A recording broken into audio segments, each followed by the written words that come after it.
Hello everyone, Joy here. I'm back with the 6 Minimalist home tour. I'm a little bit excited because around the end of June, the summer holidays will start and I can't wait to spend that time to, as I said last week, connect with myself and perhaps even pick up a hobby or something, I think we underestimate the power of just removing one thing from our plate. And I'm really, really hoping no one, not the professors, not friends, not family, not work, not anyone, will mess with this one extra space I'm going to have during summer holidays. I really, really, really want to be outdoors more and just do things that I actually love to do. And y'all, I've been reading or watching some content about happiness and stuff like this. And they say one of the signs of being upset or depressed or sad is you kind of lose your interest in things that used to interest you. And I think a lot of times when you have a lot of things going on or extra stress, that could also take away from what you love to do in your free time and what makes you actually happy. So I think sometimes you have to be like almost not aggressive, but you have to be very assertive about protecting that time, the resource to make sure that you take care of yourself. And usually, I think because, again, I always say this, and I'm sure it annoys people, but because I am a young woman, I feel like I am sort of, I guess, groomed from childhood to sort of cater to other people's needs, to be the caretaker, to attend to their emotions and things like that. But I think that's just not fair, because I really do believe happy people know how to take care of others better. So instead of, it's very good to be empathetic also, but I don't think empathy has to be self-sacrificing. Do you know what I'm saying? I could be empathetic without needing to set myself on fire to help others or to allow other self to walk all over me in order for me to be a kind person. So one of the things that I would love to do is sort of reframe the way I see self-care and things like that in terms of empathetic viewpoint. Because I think there's, of course, it's very annoying or unattractive or even just repulsive to be super selfish and all you care about is you. And I think one of the criticisms that I also get when I started practicing minimalism, they're like, why are you so selfish? What about other people's comfort? Shouldn't you have to dress up nicer? There was literally someone commented, I deleted this comment a while back, but someone was like, you have such little clothes. Like, what will you wear? Like, what would a guy you're dating think if you wear the same thing every week? And I'm like, I do not have to cater to a guy's, I guess, eyes in order for me to be a good lover, for instance. And so I think... But I don't think it's a selfish thing to be a minimalist or do any form of self-care because, as I said before, your cup has to overflow. So the way I reframe, the way I look at, the way I, make sure my house is easy to clean, make sure I don't have that many clothes to worry about, making sure I have extra time to pursue my hobbies or take care of my health or set boundaries and things like that, I approach it from a very empathetic point of view. For instance, if someone's demanding that I overwork for them, I say no, but it's not like no off. It's more like no, because I want to be able to do good work for you over a long period of time, and I don't want to hate you. Therefore, I'm going to say no now to this little bit unfair demand in order for me to recuperate, in order for me to be happy enough to continue to work with you. Do you know what I'm saying? Same thing with minimalism. If someone's like, why don't you dress up for me? I don't think any guys ever said that to me before, but like that comment says, like, what if you always wear the same thing on dates? Wouldn't a guy be upset? First of all, I don't revolve myself around the guy. But second of all, even if I wanted to please such a guy, I would just simply explain to them, having less clothes to maintain makes me take care of those clothes more, and it also leaves me more mental and emotional capacity to really cater to your needs, such as listening to you, such as caring about you. So ultimately, anything and everything that I do, I try and frame it in a place of empathy. And it's one of the healthiest ways to be, because I don't know, personally for me, if I am in a mental state where I'm not being empathetic, where I'm being like, you know, in a victim mode or something like that. It doesn't make me happy either. So the way I see it is, if I say no to your demand, if I say no, I want to take some time for myself, no, I will not spend that money on that, no, I will not buy any more items, no, I will keep my house small. What I'm essentially saying is, yes, I care about my health so that I have enough energy to take care of you as well if you need my help in the future. Yes, I care about what you want and your dreams, and in order for me to be of any aid and give you good advice and care about your passions, I have to make sure that I'm also happy enough when I'm pursuing my passions, so on and so forth. So that's just a tip that I want to share this week, because as I said before, I really think y'all like it whenever I share these little life wisdoms or whatever in the beginning. Again, a little disclaimer, I am by no means a guru or someone who has their stuff together, but I am a human being and I am quite self-reflective. I took this like psychological assessment. I think it's called multiple intelligence test. I took it last semester with a professor who's also a psychiatrist. And one of the things I scored very high on was self-awareness score. So it's just something that I feel like I'm used to working on. I'm used to analyzing myself, how I think, the life around me.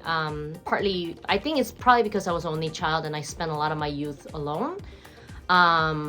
You know, chunk of my time alone, but also very intense time without boundaries with my parents and things like that. So I think I'm quite good at looking inward and also having that deep connection with someone one-on-one. So that's what I'm saying. I'm just sharing what I feel like is the truth at that point in my life. Again, if my thoughts and videos and philosophy, if it doesn't serve you, there's no need for you to waste your time. And you know, people grow, people change, same with me. So I'm just really happy that whatever content that I put out right now as who I am at my exact maturity level, at my exact mental capacity, is helpful to some. So that's all I'm doing. I'm not claiming to be above everybody. I'm not claiming to be subservient to anybody. I'm just an individual.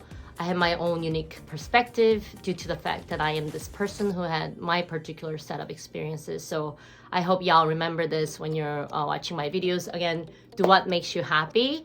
Be sure to take care of yourself. And on that regard, let's start this week's Minimalist Home Tour.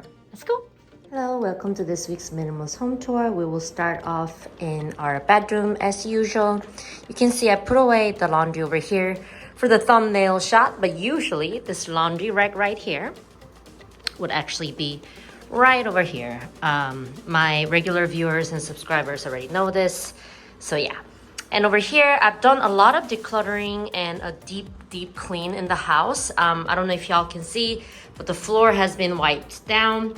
Usually how I clean my floor, I've talked about this before, but I would literally use my blow dryer to blow all the dirt into that one corner, and I'll wet some toilet paper and pick up the grime from there, then throw them away in the trash. It's very easy for me to clean my apartment, but in a way I made it easy so that it's manageable and it's something that I can do. No need for fancy cleaning gear, and therefore no excuses in keeping your apartment clean. This is from another angle.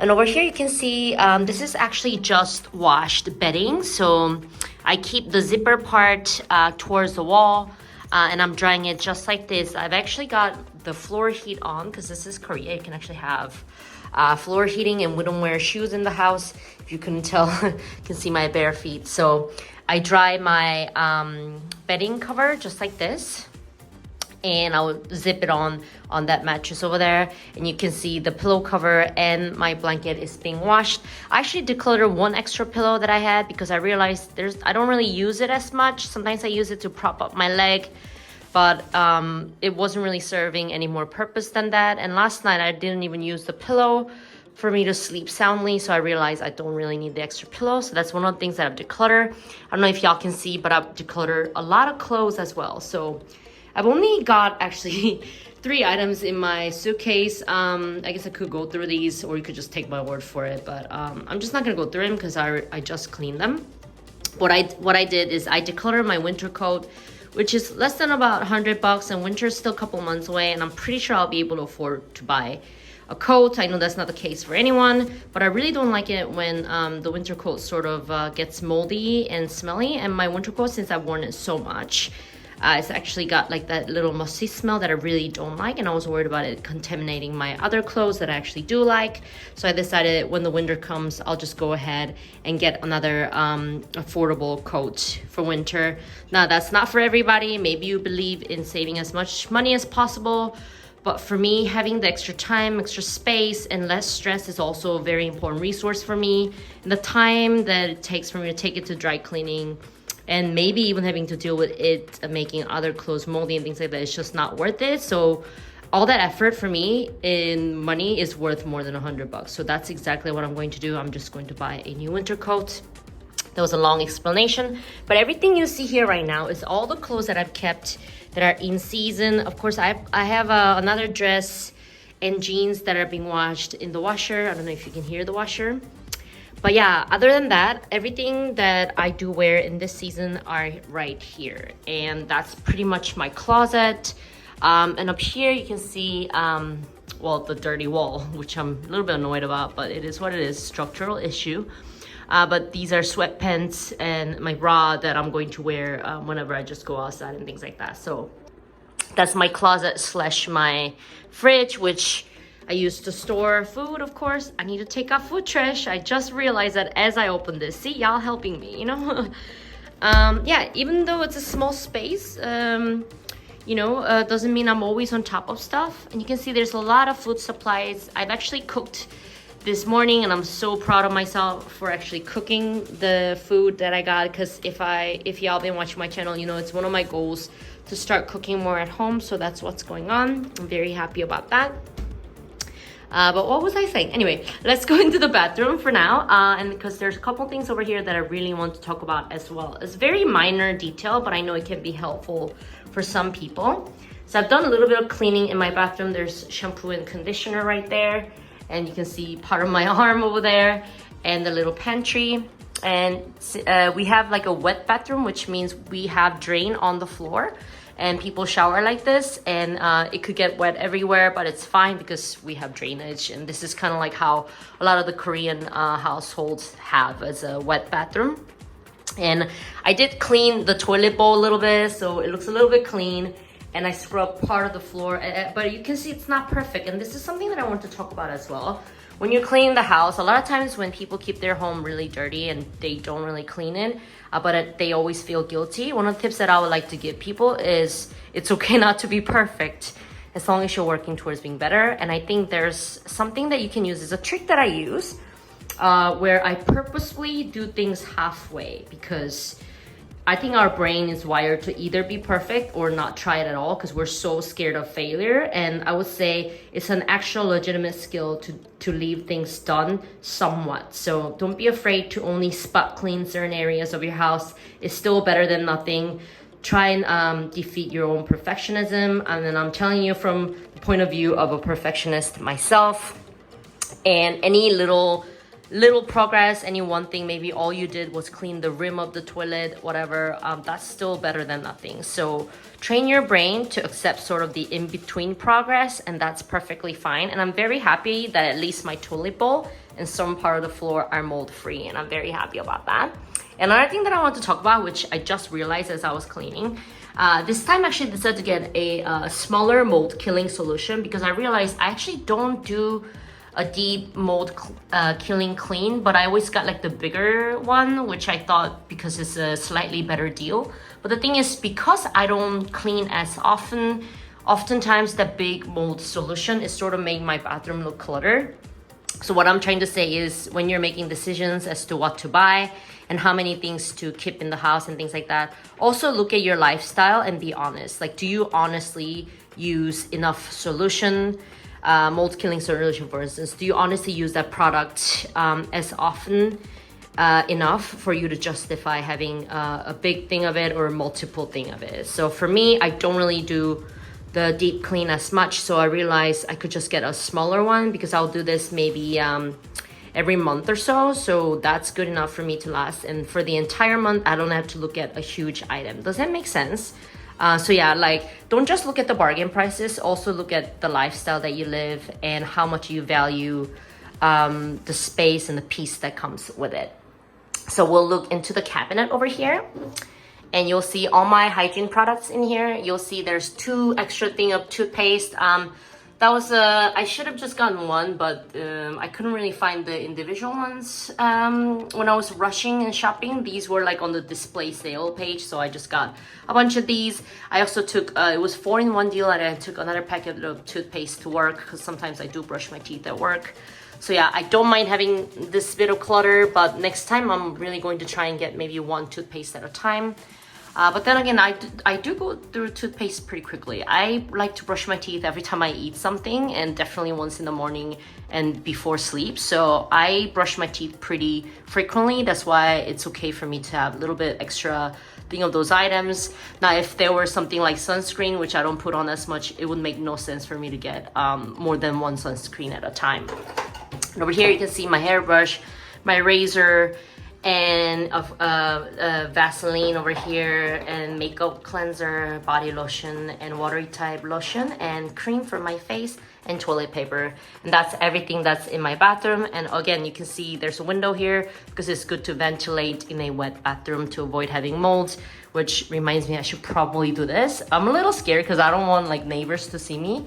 Not that there's like a direct window outside, but sometimes there is like some kind of window. I never see anyone there, but you know, it's good to keep your privacy. So that's the bathroom tour.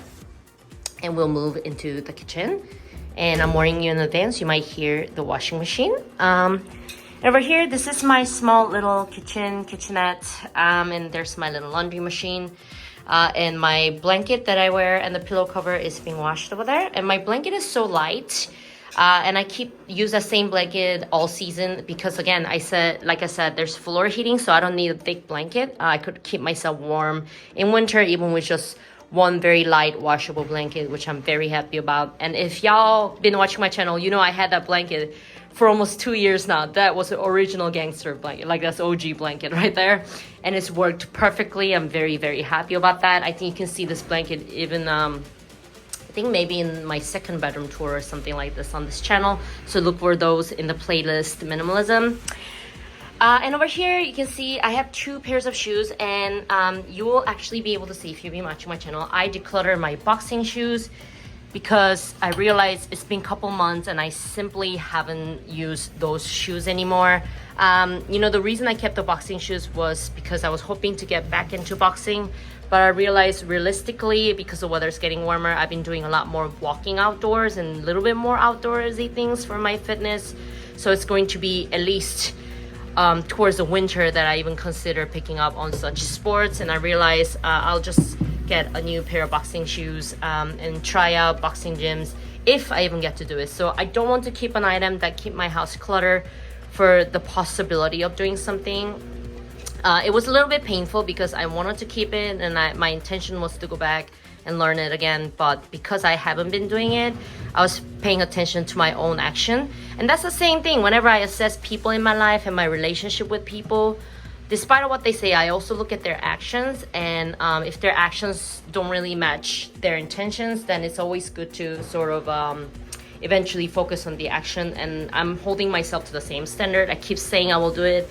I haven't done it in many months, and I realized I'm just simply not going to do it. So I decluttered it. It was painful, but again, one good thing about feeling the pain of decluttering a purchase or an item that you bought yourself, you're sort of owning responsibility for making that decision in the first place. And again, I have made use out of those shoes. So it's not that I was trying to shame myself. It's just that I was fully embracing the meaning of me purchasing the shoes and also decluttering the shoes. So I know next time I decide to find a boxing gym, I'm going to be a little bit more careful to find a good coach who's respectful. I'm going to make sure my lifestyle is in line for me to be able to continue training in that sports, so that I don't have to go through the decluttering or the goodbyes easily. So it's just like, I feel like my relationship with my possessions and things are a lot like my relationships. You have to sort of experience and make decisions that you regret in order for you to feel enough pain and enough emotions for you to adjust your ways. And I'm a believer in growing and learning from my experience. So that's what's going on You might think that's way too much explanation. That's too many words for an item, blah, blah, blah. But honestly, this is why people struggle so much with minimalism. And I've just been watching this channel, these videos about hoarders and people who can't let go of things. It's never about the stuff. Just like I said in the last week's video, it's all about the emotional things that go behind it that makes it so difficult for some people to declutter. I know for every individual it's different, and there are emotional things that go behind an item, and sometimes we just need to take our time, and that's exactly what I did with those boxing shoes. And my intention in getting rid of it is that in the future I will honor my fitness routines and any sports that I come across a little bit more, because I've already had that experience of having to let go and what it cost me in terms of getting into certain sports, you know, without enough preparation or whatever it might be. You know, sometimes you have to learn from experience.